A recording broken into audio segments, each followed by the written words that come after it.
Just wanted to welcome everyone. It's Friday afternoon, and it has been an interesting week. Getting excited for fourth quarter. I want to welcome everyone on this Power Hour. We've got a few things we want to talk about. Open it up for Q&A. So if you guys have any questions, drop them into the comments. Also, if you have anything you want to share, that would be the place to do it as well. And then, speaking of sharing, could you do us a favor and share this, or like it, or give it some Facebook love? If you're viewing this on the page, you should have a share feature. And if you're looking at this or reviewing this in the group, you may not have that share, but you could also just tag your friends or whatever, and they can see it that way. But yeah, we got a bunch of people jumping in, so we're gonna get rocking and rolling here soon. Chris, Dom, are you guys ready to rock and roll? I am. Wow, that was really delayed, man. Is the connection delayed, or are you delayed? I might be delayed. I'm just slow today. You seem slow. I'm not feeling the energy from Chris Shaffer today. So, Dom, you got any energy? It's only 1 o'clock.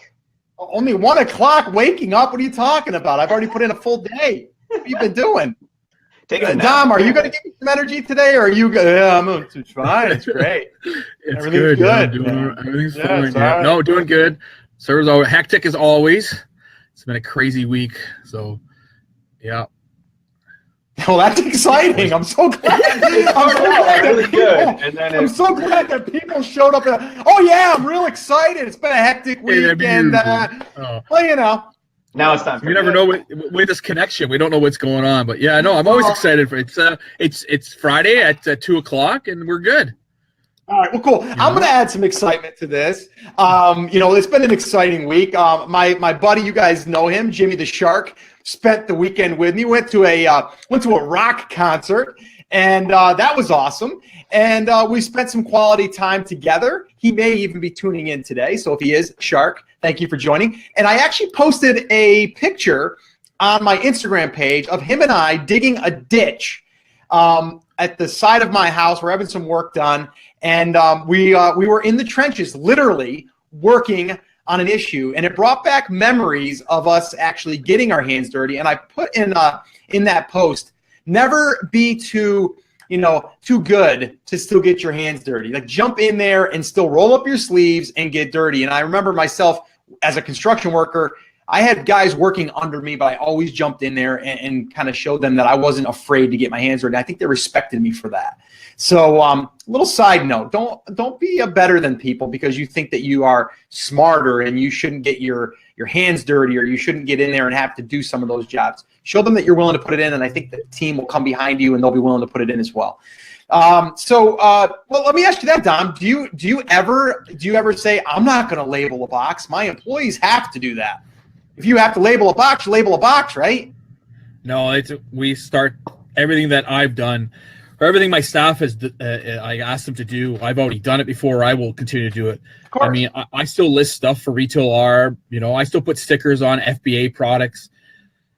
Some of the tedious stuff, I might not clean the showroom windows or the showcase windows, or right. Use the pallet jacks and bring the stuff around the warehouses. But right, hey, it's a good workout though, man. You should be doing that. Oh yeah, that's true. No, I do walk. I walk around the building. That's my workout. You can have that pump jack. You can do all that stuff. You can be doing that pump jack like this, getting these nice like shoulders work, man. Come on. Yeah. So no, I don't expect them to do stuff that I wasn't going to do. Again, like I said, obviously when you're running the whole show, you have to lead by example, and most of the guys respect that and they like that. Again, there's a few things I won't do. I don't go up. I'm afraid of heights, so I don't go up. There's a tidbit. I don't go up 20 feet in the air with the ladders and stuff. I let the young guys do that. Well, probably I couldn't really do it at 350 pounds. Now I wouldn't be no problem. I could probably scale that bad boy like Spider-Man now, but I just haven't tried. But yeah, for sure, of course, Scott. I mean, you got to do that stuff. It's not would make no sense. You have to. Yeah, in order to teach it, you have to experience it yourself, right? Right, exactly. So, and I get people that ask me that all the time. They're like, so when should I hire VAs? I'm like, well, hire VAs for things that you get done quicker, or your time is worth more than doing something else that you could be working on. But if you're just going to sit back and twiddle your thumbs and say, well, I'm just going to do it because I don't want to do that job, I think you should know how to do the job, and I think you should do the job at least once and understand how it actually works. I didn't hire someone to mow my lawn because I didn't know how to mow my lawn. I did it because I just didn't want to do it anymore, right? Yeah. But you know what I mean? Like I've done it plenty of times, you know. So what were you gonna say, Chris? Well, I was gonna say, it comes down to knowing what you know and knowing what you're good at and where your skills are, right? Yeah. And what you just said, I think, nailed it on the head. Like, is there a better place that you can spend your time? That's Right. when you can bring somebody in to do that. For me, I know what looks good artistically, but I have no ability to make anything artistic. Right. At all. Right. Right? So I can look at 2 designs and go, that one will probably do better. But I have no artistic ability to actually make it look the way I want it.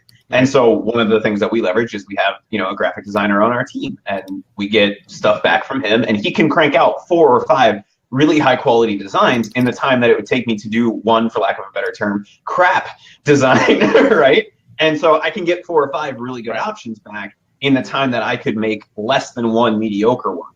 And so that's when that stuff comes in. That doesn't mean I don't know how to do it or I don't know what the implications of that are. You have to before you can ever hire somebody to help you in those areas. But that I think is the key. You're not just hiring somebody to help. Right.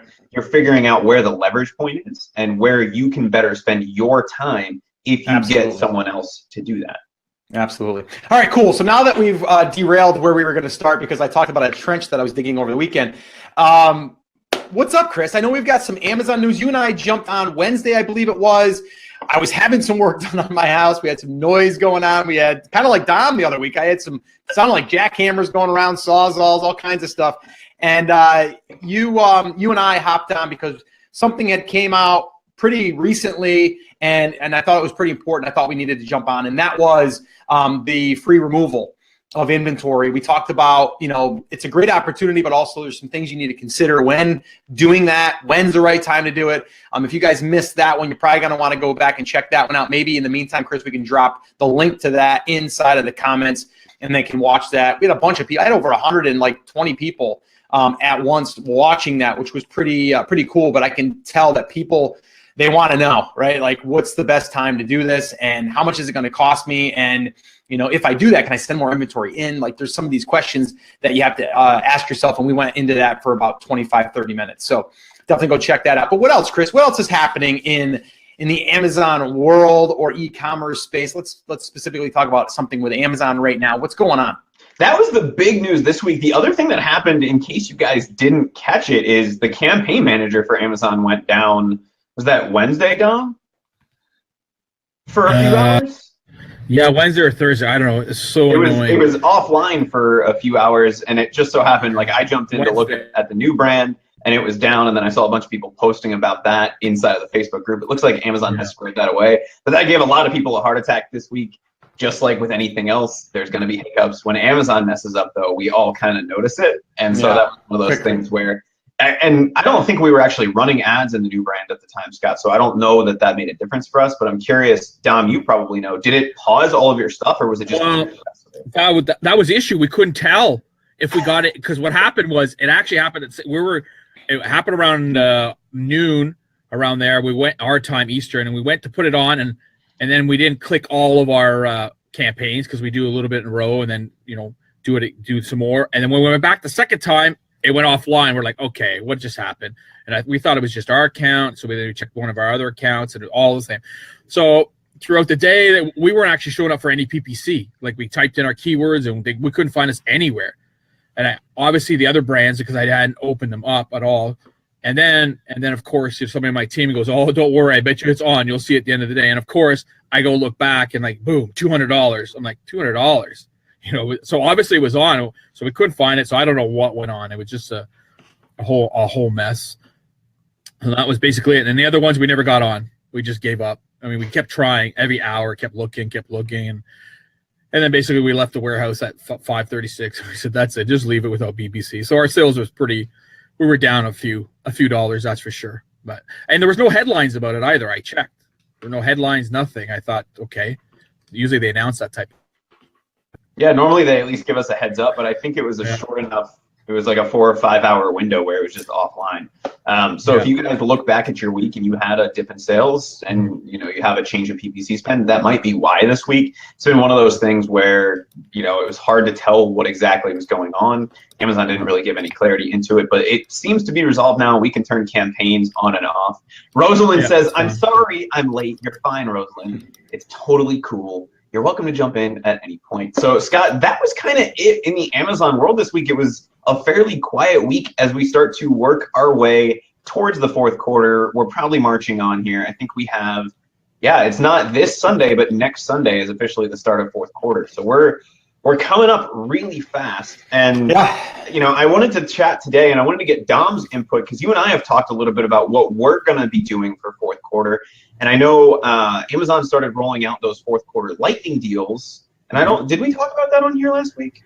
We touched on it, but we didn't talk too much about it now. And so, that's another thing. If you guys jump in and take a look in your promotions tab and the lightning deals, they may be rolling those out for you. If you see a lightning deal that says $300 or $500, that's not the standard fee. That's your Black Friday, Cyber Monday week deals.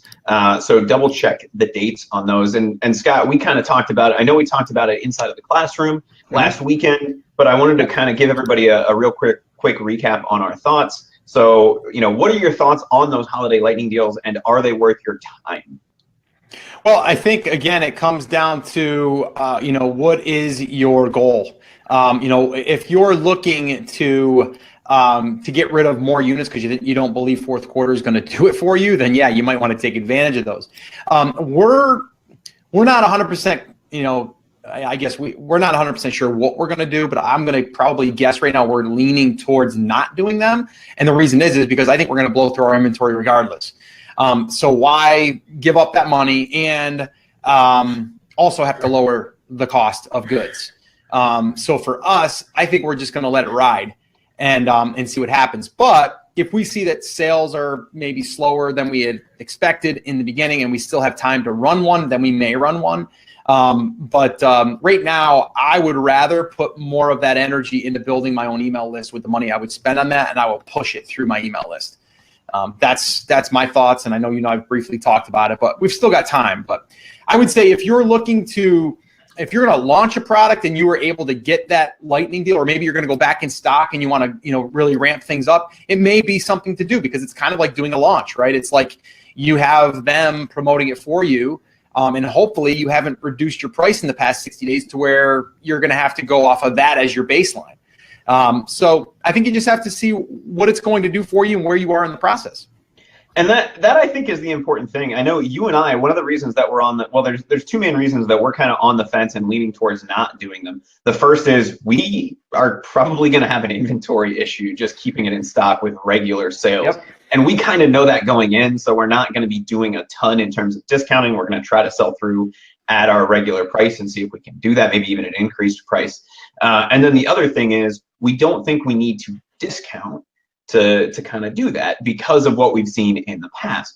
But if you have a product that lends itself really well to a grab buy, right? And this is something I've talked about a little bit in the past. For me, lightning deals work really well for products that are like a no-brainer, like a really cool gift or something like that is kind of a generic product, if that makes sense. Like it's something that people go, ooh, there's a deal on that, I need that. Regardless of kind of what they're interested in regularly, that's when those do really, really well. And if you have a product like that and a regular lightning deal does well for you, then it might make sense to pay the $300 or $500 to try to get one during that week, or if you're lucky, on Black Friday or on Cyber Monday when there's a ton of extra traffic on the site. And if that's the case, then go for it. And you guys have heard us talk about our buddy Nick Gamble, who ordered special inventory. He ordered more inventory, I believe. And Nick, correct me if I'm wrong on this, if I misread the text that you sent me, but he ordered more inventory than he would have otherwise because he's planning on getting a deal like he got last year. And he knows how many he sold last year. And he knows now that he needs more than that this year to kind of not run out of stock before Christmas. And so if you have a product that has worked well in the past, it might work well for you. We're going to spend the time and money. And Scott, I think you just nailed it. If we were going to spend $500 on a Black Friday lightning deal, can we use that $500 somewhere else in our business that not only is going to benefit us this quarter, but is it going to benefit us in the long term? And one of the things you and I have really focused on in the new brand is building that email list out And I think doing a contest like we talk about in theamazingseller.com/build list, or any of those types of strategies that you guys have heard us talking about for building email lists, is actually for us going to be a better use of that money. Because if we can spend $800, I think is what we spent, including the prize for the last contest, and we got like 7,000 emails, right? I mean, if we could do that again, then that's definitely a use of our time, right? Because we're going to get a third or half of those people to buy a product from us, if not pretty soon, over the next few months, right? So even if it's not at the end of that contest, they're going to buy from us in the next few months if they're qualified for that list. And so that for us is probably going to be a better use of that money, because we can build a longer term customer. Does that make sense? Yeah, no, absolutely. I mean, again, it kind of comes down to what your plan is and kind of where you are. Dom, I mean, what about you? What are you thinking about for lightning deals? Well, I mean, it's funny you guys talk about it, because we discussed it about 2-3 weeks ago, how you guys were doing the launch phase and stuff. I remember if you guys might remember, I said, look at, we're not big on the lightning deals and everything, because you're just giving your product away. I'm going to sell every unit I have at my regular price regardless. So why would I want to sell 400 in one day and then only 20 each other day? I'm going to have to reorder it. I got to pay for shipping. We always run out of product. Plus we have so many SKUs. That's the difference as you scale, right? Mm-hmm. Mm-hmm. I'm not paying $300 times 100 ASINs to get lightning deals. You're right. So when a new store, or grocery store, or restaurant opens, everyone goes at first. It's great, and then it diminishes. You've even had results. I've heard from lots of people. Lightning deals aren't what they used to be. Now they're offering them to everybody. When they were just specific, then it was a lot easier. But what about the person that has 5 products and one of them is fairly new? They're not really ranking that well. They want to start pushing it. They want to get rid of those 1,000 or 1,500 or 2,000 units this holiday season. What would your recommendation be there? Yeah, well, I mean, first of all, if you get a lightning deal, if you have a new product, which I'm not sure if they do. I mean, we have a bunch of new products that have landed last month and some now this week and next week. As far as I'm concerned, I don't think you get a lightning deal right away. So until you can get one, it's going to be a little bit of a pain. You're going to have to go through the same, either the open brand style of launch or the list launch, where you build your list and do the giveaway and all that. So yeah, if you have 5 products, I guess you got to get notoriety. You got to get your product out there. But this is what's going to happen though. You're going to have 1,000 units. You're going to give away 400 that day, and you're not even going to be able to get through Christmas now. You're done, because you won't be able to order it and get it made. So really, are you getting ahead? Like what? That's the problem, right? So what's the better option then that you would see it? Would it be then to just go aggressive with pay-per-click and try to get sales that way, or would you build the email list if you have the capabilities of doing that and slowly launch them that way? Like I'm trying to be the person that you would be coaching. Yeah. I mean, if you're in a situation where we're starting a new product, like somewhere like an open brand, a couple new products for our brand, or a brand new brand like you guys are doing, I mean, you could do a twofold. You could do a giveaway, maybe just do 100 units just to get your algo going and maybe get some reviews out of it. That's standard thing, and then it'll help a little bit. But I don't know how much 50 to 100 units are going to help you anyways. Or 2, you could just go in exactly aggressive pricing, a lot of PPC, and catch it that way. It depends on how much product you have, right? If you have 5,000 units, then you could do a lightning deal, because you could get through Christmas. Right. But most people that are starting off are just not going to have that much product. And then everyone's happy that they sell 300-400 items that one day on Black Friday or on a lightning deal. But you have to. It's a slow, steady pace, I think, when you release products. And the game in Amazon is to release more ASINs, more SKUs, and that's how you become successful. Again, there's going to be lightning in a bottle. I hit a home run right away with my first product. That's great. But longevity, you want to have 10, 12, 15, 20, 30 ASINs. Okay. When you have 5, you got to be careful what you do. I've got a question on that here, because I literally had this conversation the other day with our partner. And I mean, people complain that they don't have enough, that they don't know what product to launch. I don't know what product to launch. I'm going back and forth. Our problem is we have too many to launch. Okay. So my thought was this, and this is exactly what I had said in this conversation. There's like 3 other SKUs that we could launch. And I said, all right, so you have one product, it's doing really well. You take that profit, you launch a new product. That product starts to do good, you take that profit, so every product that's making a profit, you start to roll into another product. Correct. When do you decide to stop launching products and start collecting a profit? Yeah, I mean that's a good that's question, an issue. right? No, it's a great question. And being somebody that has 3-4 different brands and accounts, what happens is we basically said this is where we're going to cap off on our 2 first ones that we'd started 3-4 years ago, and that's it. We don't want to go past this. We don't care if we can even make an extra $500 a week, $1,000 a month, because it's too much stress. It's too hard to release more product. Leave it at we capped it off, and that's it. Let's move on to the next brand. We did that, and that's how we kind of did it. Okay. It all depends what your capacity is, and basically you've got lots of partners involved. How much capital can you invest in it? The people, you guys, you're not even a year into it, so you still have time. Products to release, I mean, that's a great thing. Right. Most people would love to be in your situation where they could release a new product every month, 2 products every 2 weeks. So you got to take advantage of it. What I would do is get rid of the duds, keep the studs, and keep adding to it, and then basically say, look at that's a shirt. Get rid of the duds and keep the studs. True, right? Yeah, nice. Yes, branded 2015. Yep, trademark. So what I would do is maybe you cap yourself at 20, and then you move on to the next thing, and just leave it, and just keep adding one every couple months so you can keep longevity and this is a new idea I thought of, and that's basically it. If you do with the open brand like we're doing, I could add 100 ASINs. Oh yeah. Get rid of the duds, keep the studs, so I could just keep doing it. This one's dead, and we do that. I launch 3 products, I sell through because it's liquidation stuff. We've rebranded ourselves. I just move on to the other stuff.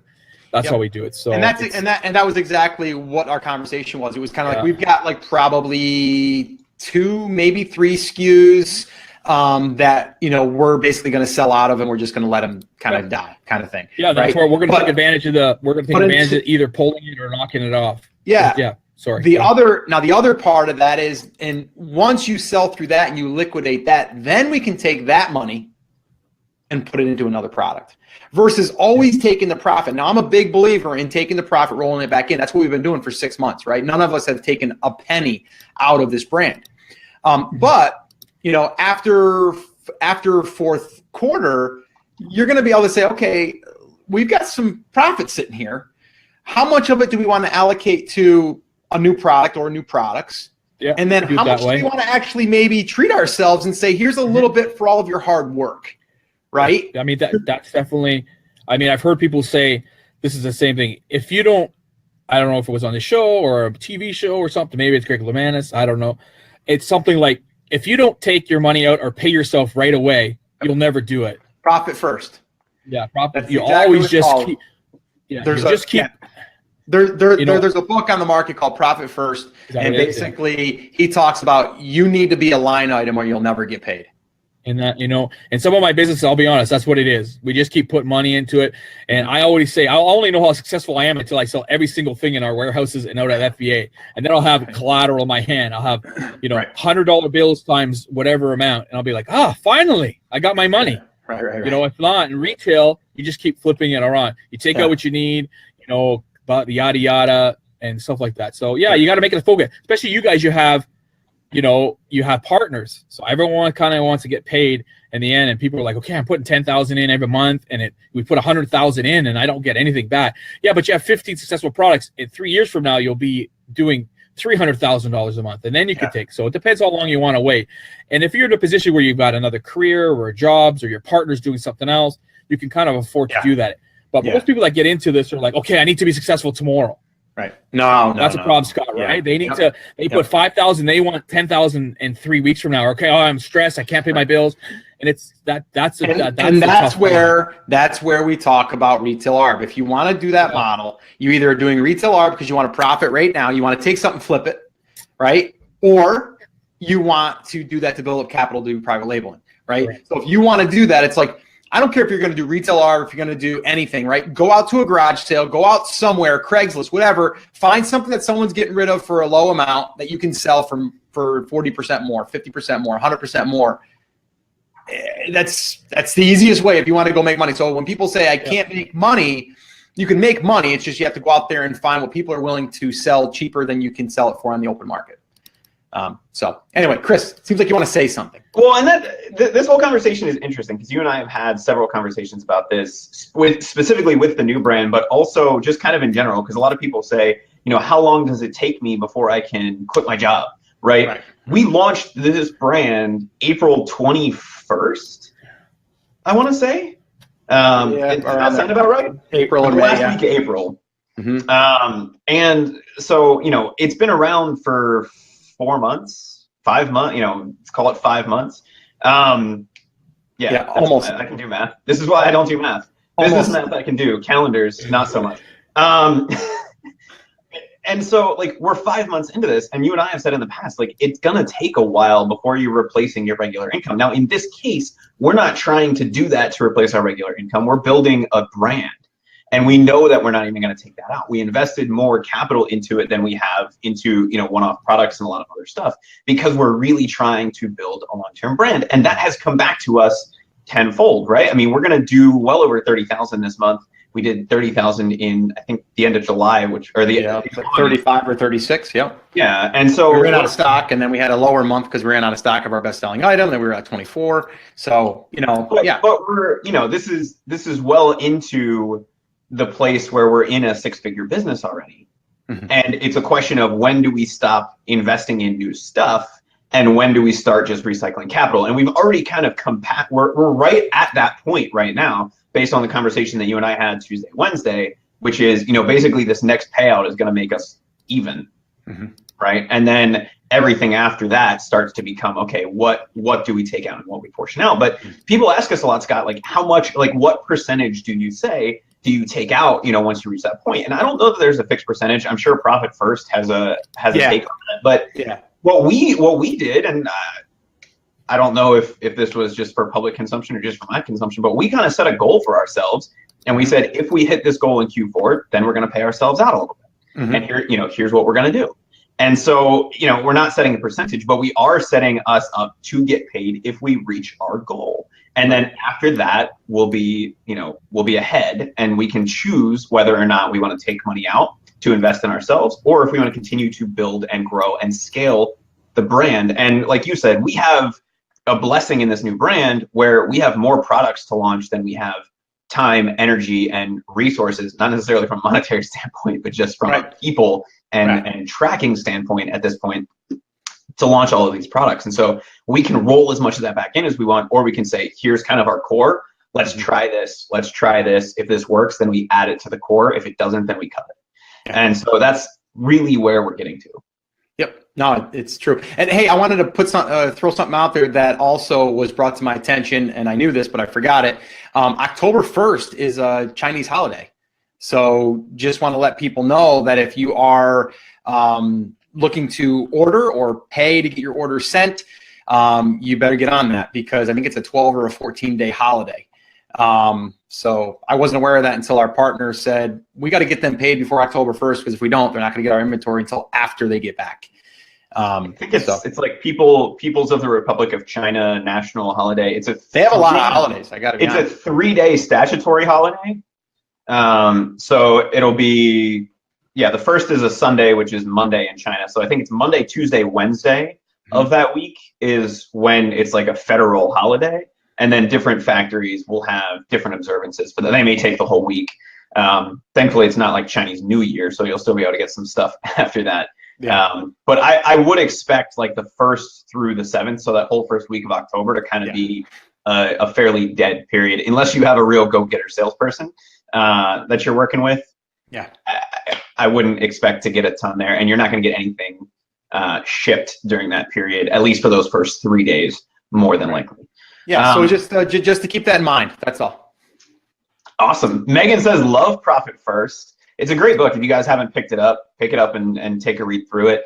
As entrepreneurs, it's one of those things where we constantly run into the position where we're like, oh, well, I'll take it out next month. I'll take it out next month. I'll take it out next month. And then next month never comes. And then we're like, we have no money. And if you follow Profit First, they have some really cool ways of thinking about that and making sure that you get paid as well.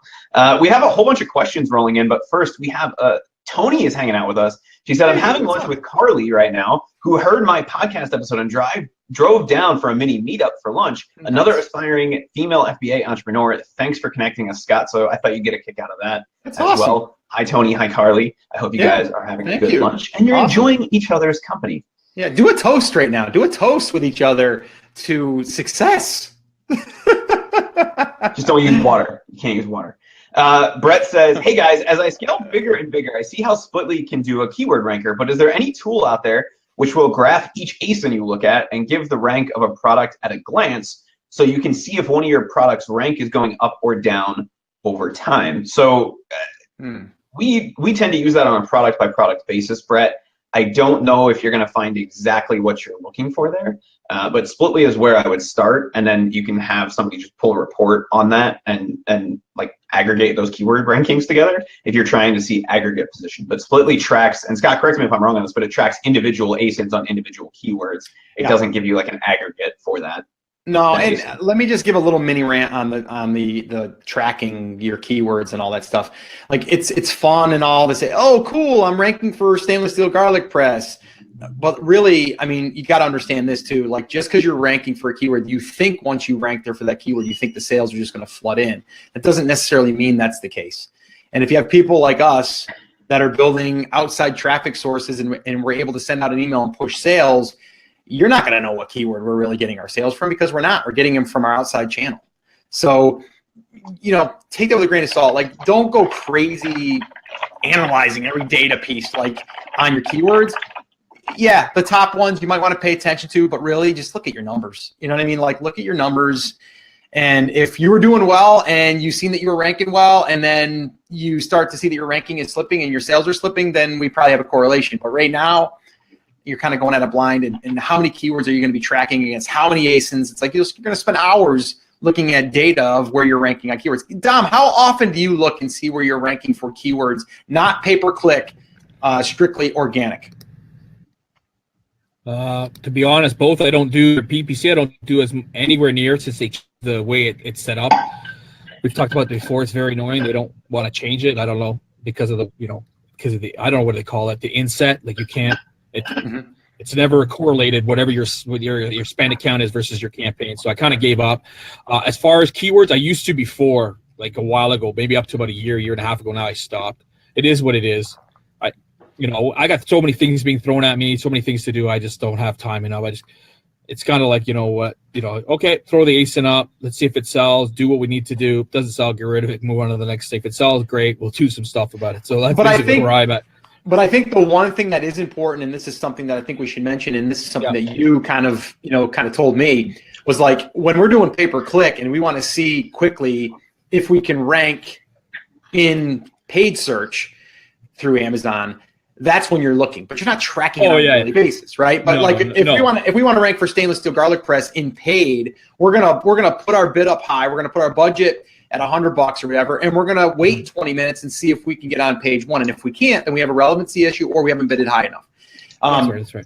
So that's really that's my extent of that. Now I may go in and look at where I'm ranking for some of the top keywords once a week, but I don't make that part of my daily routine, to be honest. What I do is, for stuff like we've sold out of and I haven't got back in for 2-3 months, then there's a couple of products we're doing right now. I'll keep an eye on the main 1 or 2 keywords. But before I used to go and check the top 50 and, copy and paste off the Excel. It would times all day. It would take me forever. I'd be there for 4 days trying to do that. So, and then they move so much. But yeah, for new product, for sure. As soon as I launch, within the next 2 days, I will basically like a hawk sit there and check where we're placed. Okay, it's going to cost me $1.65 because somebody's at $2. And then we'll, like we talked about how we did it for your new brand. And that's only to assess our PPC so we're not getting crushed. And we want to see where the height is, what we need to pay. If we want to be number 1 for PPC, what do we need to pay? That thing. And then we'll just, Yeah. Again, if you're just launching and you want 5 keywords that you want to rank organically with, then I'm going to be looking at those, right? Like that's something I'm going to be tracking maybe over the first couple of weeks when I'm doing a launch. I'm going to see if I'm even being indexed. I'm seeing then if I'm ranking. I'm seeing where my position is. Like, that stuff's important. But after the fact, it's just kind of like maybe once a week I'll go in there. Like I just went in now and I just pulled it up. I haven't pulled it up in probably a week and a half. And it shows me a graph of like all of my different, pages and stuff. And we've moved around. We went from page 1 to page 2, then back to page 1. It shows me position, 23. It shows me all that stuff. but I'm not going to look at this and go, oh my gosh, I got to change some things because I went from page 2 to page 1, page 2 to page 1. It's just the algorithm, and it might have been a slow sales day. Someone else might have had more sales. There's not much I'm going to do at that other than just focus on getting sales. And other stuff takes care of itself as you grow your sales. That's basically really right. Everyone wants to see their rank move up, and again, I've done that for years in the past, but now, I want to see if we go from page 3 to page 1, and sometimes it's very tedious. It'll take weeks and weeks for you to move, depending on the competitive the market is, or how everything's changed over that. But yeah, I wouldn't do it every 10 minutes. That for sure. It's not going to do anything for you. What were you going to say, Chris? I would say track the big stuff. So track your garlic press keywords, track that kind of stuff. Pick the 4 or 5 main ones. Don't worry about all the long tail stuff. And then track that to sales. If you see sales dipping, then go look at Splitly and look at keyword position and see if you've dropped, right? That can be something that's a good use of that metric. And Scott, you and I come from the outside of Amazon on the internet world, and one of the things that I used to do all the time was search engine optimization, which is a service that we offer to a lot of consulting people, and everybody wanted to track each individual keyword. But when you do that, you lose sight of what actually matters on your website, which is overall organic traffic, right? If organic traffic is going up, I don't care if I'm on the 3rd page for a specific keyword, if my traffic continues to go up. And it's the same thing here. If my sales continue to go up, I don't necessarily care that I'm number 3 now on page 1 versus number 1, because overall my sales are going up. So yeah, I might jump in and say, ooh, I was number 1. I wonder what happens if I get back there, and you do, then great. But keep it in the view of the thing you should be really focused on, and the place where your time and energy really needs to be focused is on the sales side of that, not necessarily exactly where you rank. Obviously that plays a role in the sales side, but focus on the sales side. And if that's going well, then keep pushing on the stuff that you're pushing on and get that flywheel rolling. Yep. Amber English asked a question that is very close to home. She says, have you guys heard of anyone else having issues with Amazon shipping products in envelopes instead of boxes? My product is packaged in a nice small cardboard box, but it's not meant to have a heavy weight placed on top. I had several customers emailing me saying the package arrived damaged inside of the envelope. I want to get this figured out before Q4. Scott, have you ever heard of that? Yeah, I've heard about it a lot, actually, and from my partner, because our item does not deserve to get put into an envelope, and it has. And we've had complaints from our customers and even gotten 1-star reviews because of it. And it's crazy. Just last night, Chris, I don't even think I told you, but they got on the line with Amazon again, furious because they said they weren't going to do it, and they're doing it again. So, yeah, I mean, it's a big issue, and I'm not quite sure the answer other than to hound them and be that squeaky wheel, because it is a problem, because it reflects us. It's not even the feedback because the feedback is fine. We can get that removed. We know that, but on a review, it's harder. But we have done that. We've done it by basically reaching out to the people that left the reviews, letting them know that that wasn't our choice, and that Amazon has been contacted, and if they want to contact Amazon for us, that'd be great. And then from there, just saying, like, if there's anything wrong with the product, let us know. We'll make sure that you get a new one sent to you, yada, yada, yada. And most of them change it back to like a 4-star at least. So it does work, but it's a pain in the butt. Sure. And I think the issue has to do with the dimensions of the product. Maybe. And the way that Amazon tends to work, and the way that a lot of these fulfillment centers work, is they get like a box or a packaging number when they pick something, right? And Amazon says if it's this size or smaller and it weighs less than this, then you put it in this type of box. And doing that helps them reduce their shipping costs. But in cases like this, there needs to be a way for us to go, that ain't gonna work, because it just doesn't for certain things. And something that comes to mind would be, there's a glass owl out here, right? It's like a flat glass owl. And if you ship that in an envelope, yeah, it would fit in an envelope, but it's made of glass, right? That's a terrible idea. It needs to be in a box with air pack and done like that. And if it's a more fragile item, you need to do that. And I'm even, as a seller, I'm willing to pay the additional few cents in fees and shipping, right? Yeah, absolutely. To do that. But there's not really a good way. And Dom, if you know of one, let us know. But there's not really a good way to kind of pre-select that. I mean, we can always change the dimensions, but I don't want to do that either, because then we're paying based on the wrong fee. Yeah, I mean, we're to be honest, we're having the same issue with one of our great selling item, and it's getting packaged wrong. It's coming broken. We've actually had our listing taken down. We had to fight with them, and so now we're actually have to go back to the manufacturer when the order's coming down. I have to put it in a box with bubble wrap. So when they get it in Amazon, they'll put it in another box. So now it's gonna have bubble wrap, a box, and then hopefully their box. So it's a pain because they won't do anything. I've been on the phone for like a week straight. Yeah, we'll take care of it. We'll take care of it. And it's just same issues happening, and they blame us, right? They're like, okay, your product, here's the complaint, and it's all the same complaint. Well, it's not because of us. We're taking strides to make sure it's sent in properly.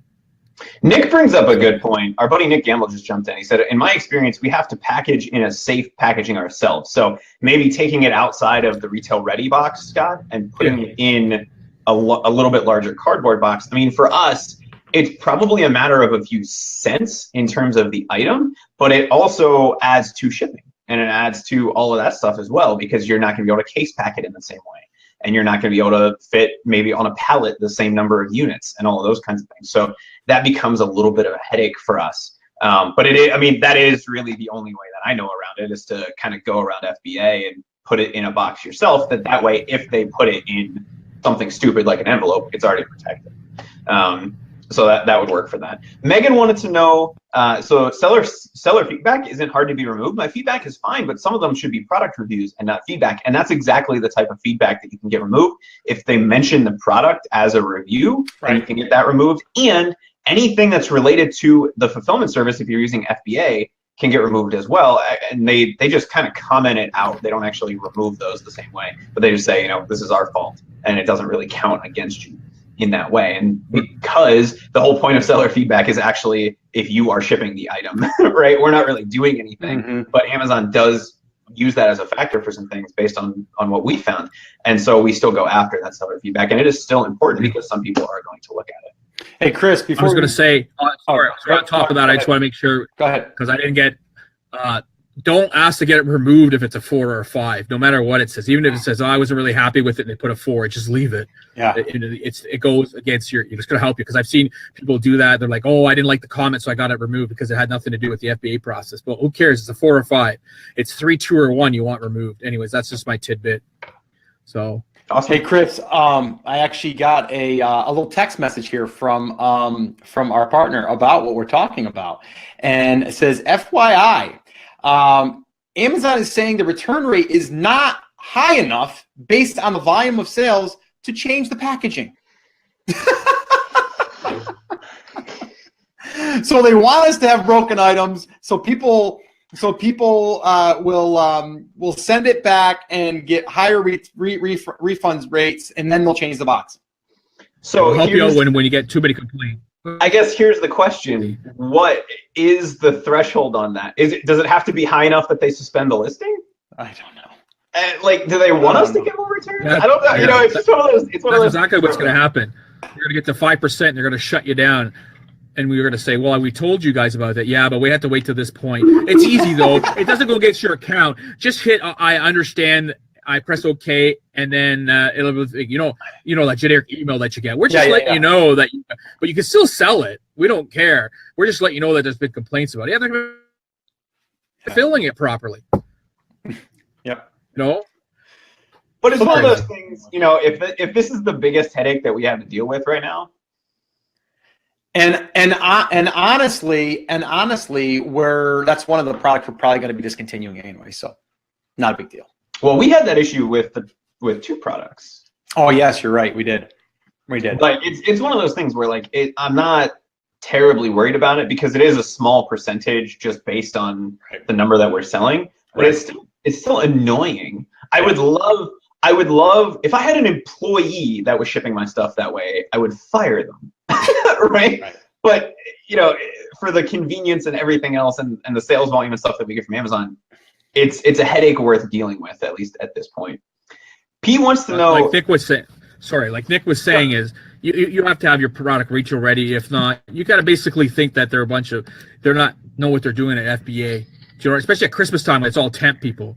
You got to make sure your product's great, and we've learned that over the years. sometimes you think though the way you package it should be all right because you don't know what the return rate's going to be until you start going through some volume. So, and then at that time you got to try and fix it. But I mean, Nick's 100% right. If you're sending, I don't know, glass statues, you just can't send them in a bubble wrapper. You got to put them in bubble, styrofoam, and a box. So.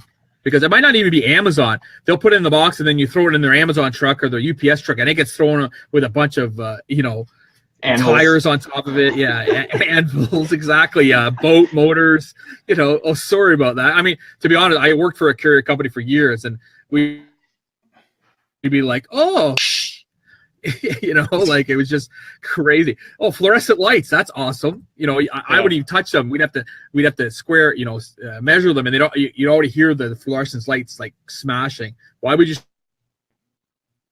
that way? But that's all right. Let's move on because we're running out of time here, and we got a bunch of questions in there. So, Chris, if you want to go ahead and start queuing up the questions. He wants to know, question re-Q4, how far are you prepared to allow your ACOS to stretch up against your profit margin to keep velocity, to keep visible, and to balance that against remaining profitable?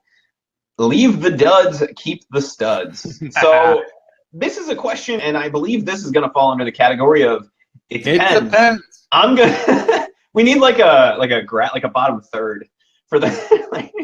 Exactly. For me, if you're not profitable with it and you're not making sales, then I would probably pull it. Or at least dial it back to a place where it is profitable for you. I wouldn't make totally unprofitable sales just for the cause of making sales, especially during Q4. You're going to make some sales kind of regardless. And I want to get Dom's opinion on this, but for me, yeah, it's going to drift up a little bit because everybody's running PPC and all that stuff. But if it goes up, to 200%, I'm going to turn that off or massively reduce the budget because there's no reason for me to spend that money if I can spend it somewhere that makes more sense. Is that kind of the same boat you're in, Dom? Well, I mean, kind of, sort of. We have a budget for each product, campaign managers, and no matter what the ACOS on most of the stuff, if it spends that budget, let's say we're at $200 a day, we don't care where it's allocated to. So some will have a 80% ACOS and some will have 140. It just averages out. As long as we're spending money and we're turning over inventory, that's basically it. And then we'll look at it once a month and say, okay, what's happening? This is a dud, or exactly. Then we'll tweak it a bit, but we don't do it on a weekly or daily basis. But that's how we do it, because you never know. One day, one product will take all your campaign, majority at 30%, and the next day it'll only take 5%. It all depends how your competitors are moving up. So that's how we kind of look at it. Again, you have to manage it a little bit differently once you start getting more ASINs, because you just can't micromanage every one of them. You never get any products launched. And on top of that, most of us are doing other stuff, right? I don't know too many people that are just launching, Amazon, private label products. They're doing retail art. They're working full time. They're doing podcasts. They're crunching numbers. They're losing weight. So everyone's doing different things, right? That's right. It's true. It's true. So it's true. Micromanage like that too often. All right, go ahead, Chris. What else we got? Maria Lewis says, I'm a newbie. If I do RA while waiting for my samples from China, how do I list my items on Amazon since they're all different products? Do I need to buy UPC codes? Do I produce, ASINs and UPCs? Maria, if you're doing RA, the items are going to have a UPC on them. All you have to do is list it based on the UPC that's on them. If there's a listing on Amazon, Amazon will pull up the existing listing. If for some reason it's not listed on Amazon, you can create the listing and use the UPC that way. So anything that you're doing RA with, you should already kind of know whether or not it's selling on Amazon, because there should be an existing listing. When you do RA, you are going to share the buy box with the other sellers and all that kind of fun stuff. So you shouldn't need to buy original UPCs for that stuff, with the exception of if it doesn't have a UPC, it was some sort of a promotional DVD or something like that, and you want to list it, or if you're bundling two things together that don't have kind of a bundled listing. So bleach and a mop bucket.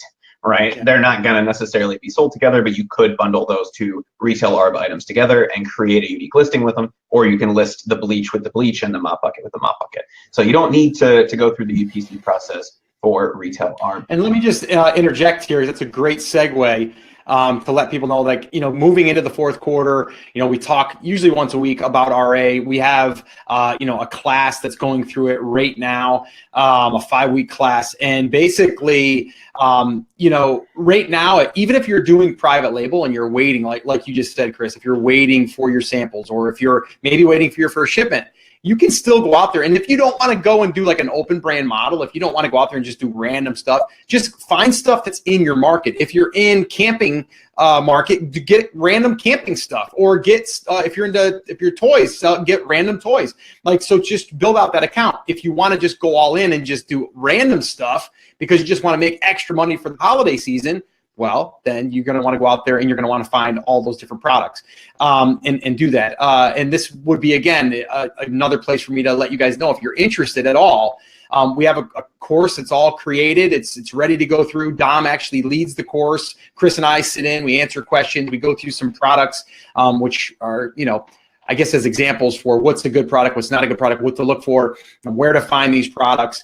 And also in the first 7 days, we actually we do something that we call our challenge, and it's our 7-day challenge. It's where you're actually able to go out there, list products on eBay, and make your money back in 7 days. That's the goal. So that's 1kfasttrack.com. If you're interested, go check that out.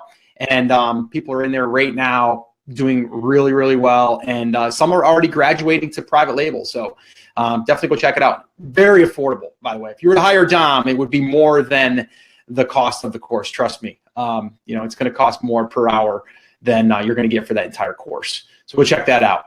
1kfasttrack.com. Chris, what else we got? Rosalind says, I'm doing a lowish price and an auto PPC for 3 weeks, but it's very slow. I've moved up to page 1 to 3 for certain keywords, but I'm miles behind for the main one. Do you think I should invest in a launch service to really nail it? So, Scott, what are your thoughts on launch services at this point in the Amazon ecosystem? I'm not a fan. To be honest with you, I don't think it's necessary. I always look at that as like a short-term kind of thing. And I also think that you could do it yourself.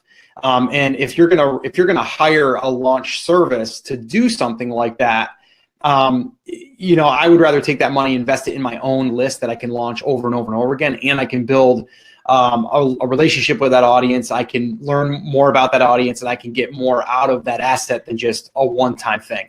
And I think what you're also talking about is like being able to put in what they call a super URL, or some type of URL or web link that tells Amazon that someone searched for the item. And although that did work in the past, and some say it still works, we haven't done it. We don't do it. What we do is we optimize our listing. If your main keyword is the one you're going for, you better make sure it's in your title. First, that's rule number one. Make sure it's the front of the title, make sure that's in there, and then just get a bunch of sales. And then the second part of that is start running pay-per-click and go aggressive on that pay-per-click, because that right there is like your super URL, because people are going to be searching for that keyword. You're going to be targeting that keyword. The minute they click and they buy, you're automatically going to get credit for that keyword. So that's what I would do. And Dom, I know you're kind of the lower entry price PPC side of stuff. You're not using any launch services at this rate either, correct? So this is what I'd say. I don't think I've actually used any launch services. Top at the beginning we did, probably not for about a year now, since the terms of services changed. Not required, not necessary. I mean, listen, I'm not just saying this because I'm part of the TAS brand. It's not really required anymore. There's 2 ways to do it, and it's been proven now for a year and a half. One, you build your list. You have, you push people to your list. You get people that are interested in the product if you're building a brand, and then you use that list. So you're not giving away stuff at 50 to 90% off. You can give it away at 25 to 50%. 2, if you're doing an open brand like we're doing with this test brand, because that's basically what it was, is you just go in with a low entry point. You do PPC as much as you can afford, and you have variations. Now, number one thing that I forgot to say about that is don't go in competitive space, don't go in saturated, and never go into competitive saturated. That's the number one mistake. I don't care what product you're selling. If you can avoid competitive and saturated, you don't need to go to any launch. And I've proven that. We've We've released things that have no common sense to it, and they sell because there's only 3 of us in there, 4 of us in the marketplace.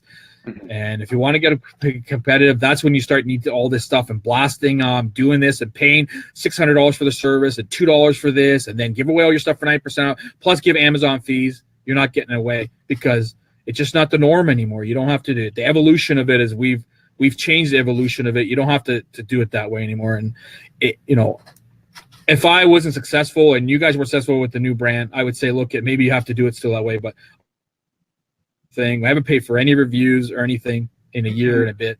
So, it's all about your product. That's what it is. Yeah, it's your product. It's like you said, Dom, to come in at a price point that is a no-brainer, and then going aggressive to basically get in the eyeballs of your customer.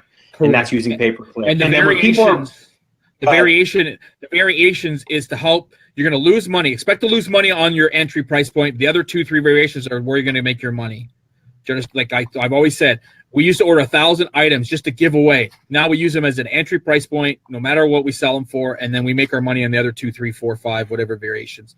And that's always it's worked for us that way. So what would the example there be? A single item, a 3-pack, and a 5-pack? Yeah, so you would do a 3-pack, a 5-pack, a 10-pack, and maybe you can't afford a 15 because too much. 3, 10. So what? 3, 5, 10. We'll say the 3-packs $9.99, $12.99, and $14.99.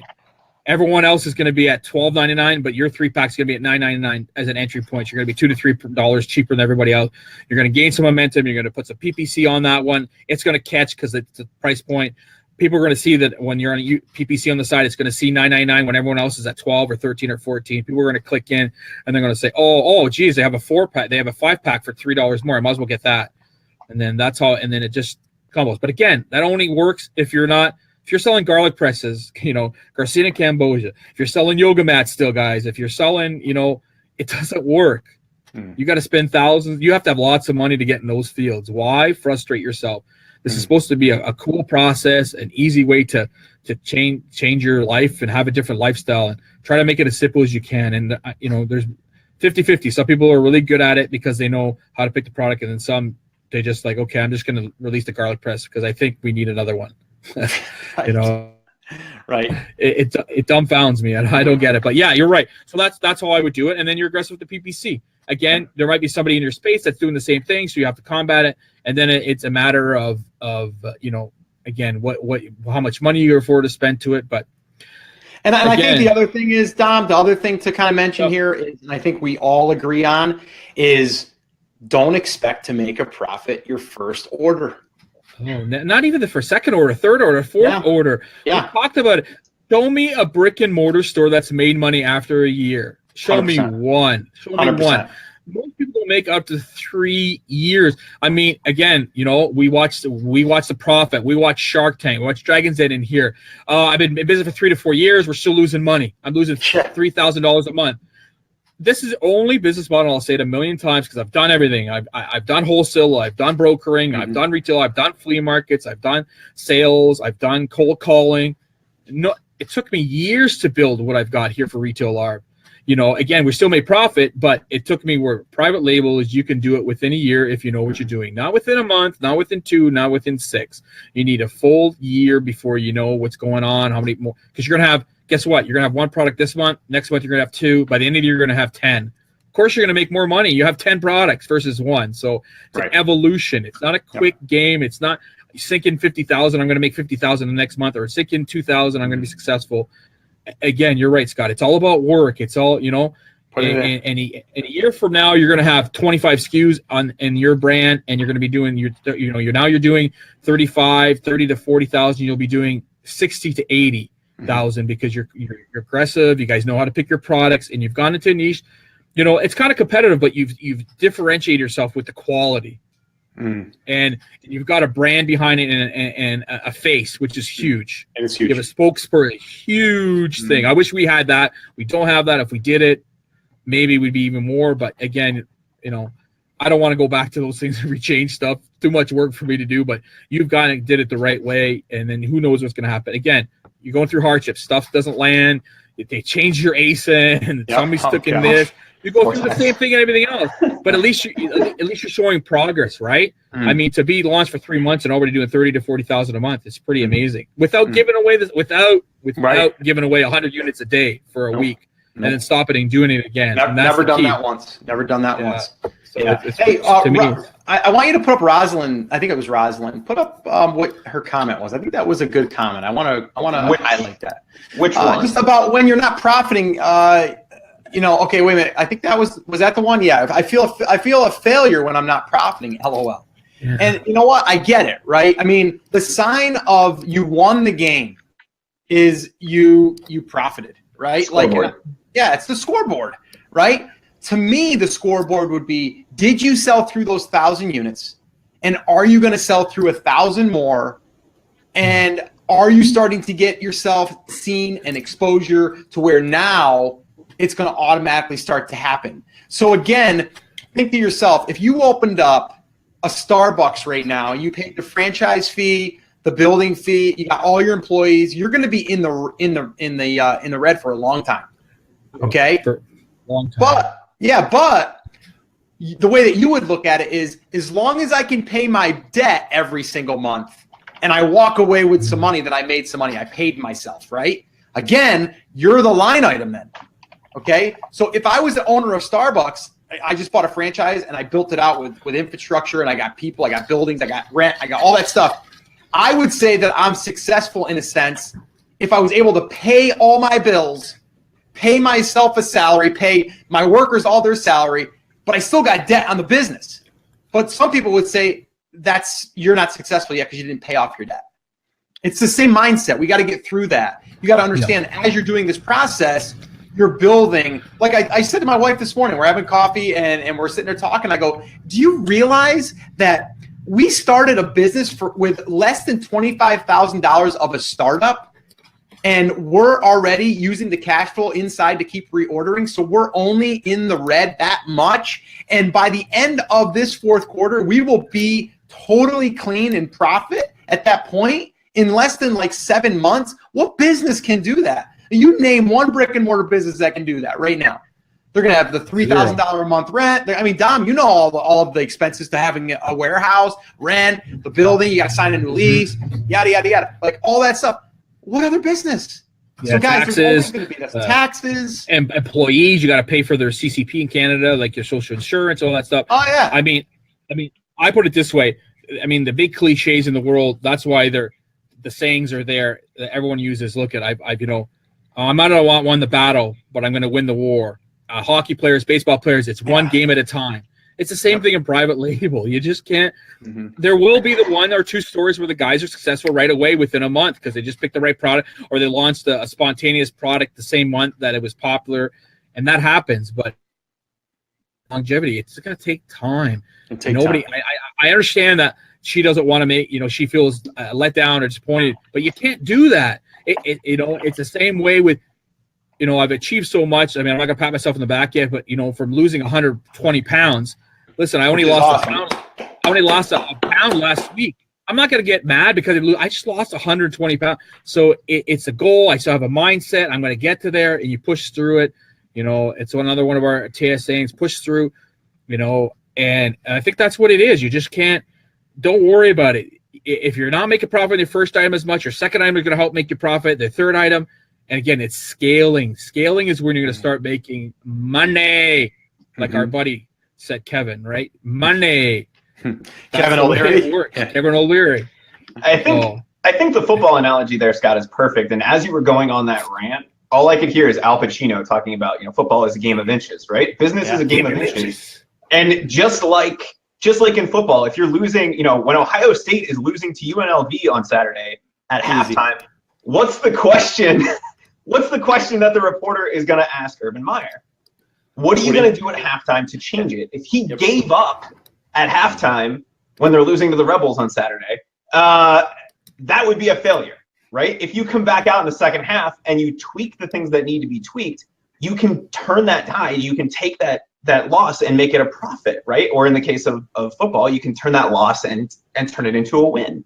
And that's very easy to do. You only fail when you actually give up on that or when the game is over. So you kick the bucket or you give up, right? Those are your two options.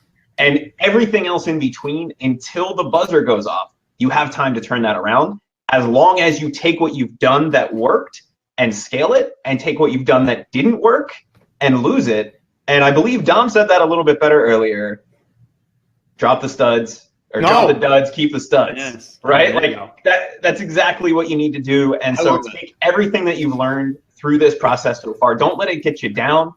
Yeah. Go give yourself a halftime pep talk. Yeah, you come back out roaring in the second. Take a break. You know what I mean? Like take a break, reboot, and come back at it. And surround yourself with like-minded people, like you're sitting here with us today. I mean, we're all here to support ourselves. I mean, there's been weeks that you just feel like giving up, or you feel like this thing isn't worth it, or whatever. But you got to ask yourself. You got to go back to your why. Then is like, well, is it worth it? Well, let me look. Let me see what I really want this for. And then it's all going to come back to you and say, oh, well, heck yeah.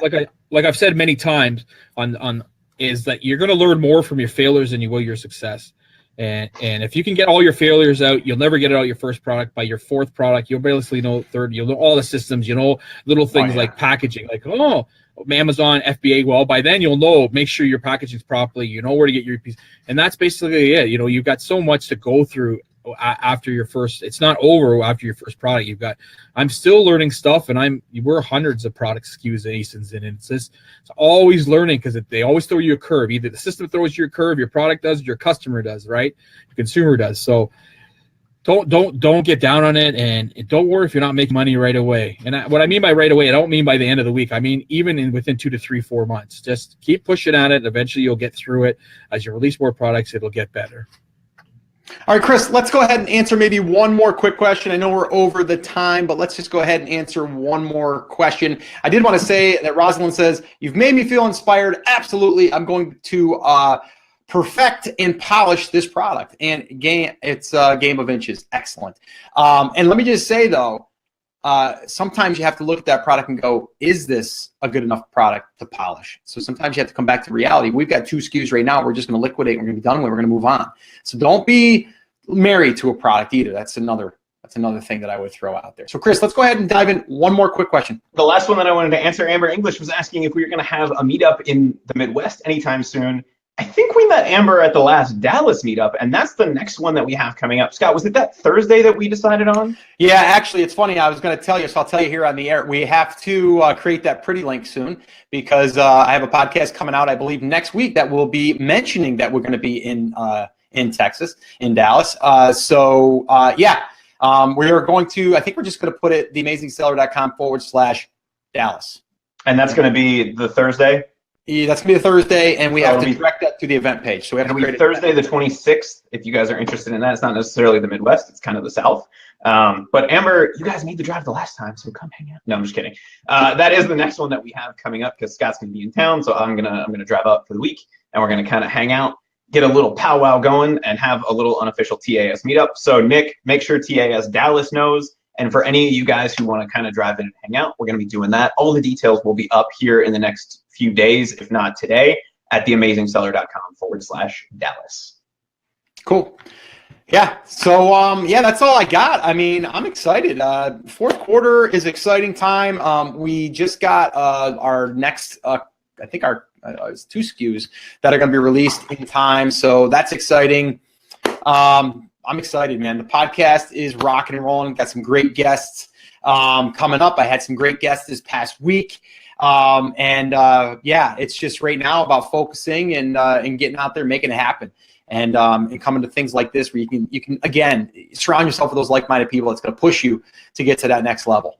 And everyone has the next level too, by the way. They always have something a little bit further ahead, and you got to give yourself a little bit of a stretch goal. And we've done that ourselves. So Chris, that's all I got. Guys, if you want to check out more about 1K Fast Track, if you guys are just getting started, you want to get rocking and rolling, head over to 1kfasttrack.com. And we are going to be doing a workshop, I believe, next Thursday, Chris, is it? So if you guys want to register for our upcoming workshop, which we're going to condense the entire process down into about 90 minutes as far as the 5 phases to launching a product and all that good stuff, that can be found at theamazingseller.com/workshop. And that is it. So, guys, have an awesome, amazing weekend. Chris, if you don't have anything else to say, or Dom, let's wrap this baby up. What do you